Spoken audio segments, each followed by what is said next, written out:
she's, you better talk to him, that's me, I'm laying on the couch. So I get on the phone, and the man says, would you like to go back to Iwo Jima? He said, we're going back, got a trip going back very soon. I said, I know the cost of going back.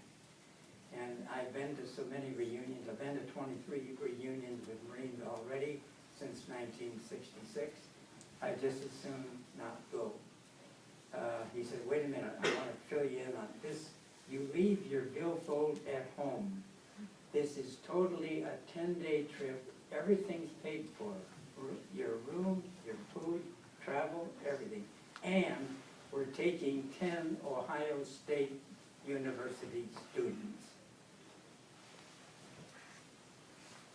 They attached the student to each one of us, and we literally went through the Battle of Guam, Saipan, Tinian, finally got to Iwo Jima for 6 hours. You come in, Iwo Jima has nothing on it anymore except a landing field. It's an emergency landing field. I'm on top of Suribachi here, with a little flag, which happens to be this little flag. And the Japanese would not allow us to put a flag up on a pole, which I don't blame them. It's their island. It belonged to them.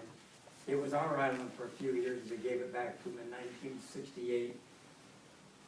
These are dog tags. People that come and visit the island, they come once a year, March the 14th. And we have a ceremony where we commemorate the death of both the Japanese and the Americans. We have the Japanese flag and the American flag together with flag ceremony. We put wreaths on there. The Japanese put wreaths on them. There's our flags together. Here's all the cameramen from the United States and from Japan. The Japanese have tentage on one side. We have some tents. The tents are there because of the warmth, the sunshine. There's no other shade. The island has nothing on it now except scrubby little funny little trees and one great big long landing strip. And we get, like I say, we are not, nobody is allowed on the island. It has a weather station, it's emergency only. It's 8 square miles. If you're trying to find something 8 square miles in the middle of the ocean, it's not easy.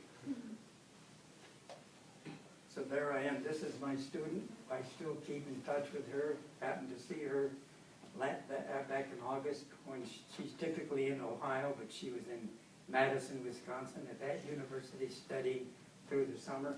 So she came over to Dubuque and we got together.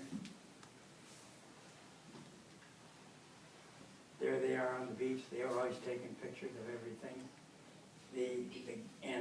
The island literally is still volcanic. It still has, and on the way home we stopped overnight. We didn't know that ahead of time, but when I was trying to help them make this documentary, I told him about all the Japanese that we know and all the friendliness and everything. He said, you got to send me some pictures. So I put them in this documentary. And he said, yeah. I said, well, on the way home, I've just been told we're going to stay overnight in Hawaii. One of those girls lives in Hawaii. She was a graduate of West High School in 1973. So here she is, Keiko Katopu, and I'm meeting her at the Hilton place where we happened to stay overnight on our way back to the United States. That's what she looks like back there in high school. Yes? I knew her in high school. Did you really? I did. Oh, for heaven's sake. She's still there in Hawaii with her mother, and she has a pair twin boys who are now about 18, 19, and another son that's 20-some years old. Unreal. No, we stayed with her in Japan in 1992, and she's a very interesting person. And this is us getting ready to catch a plane in Japan and in 1992 and fly back to the United States. But it was an unbelievable trip. That caused me, I started talking about World War 1995. That's when the war was 50 years old. It is 50th anniversary. The whole idea was, hey, somebody said, you know, all those old guys are now 70 years old in 1995.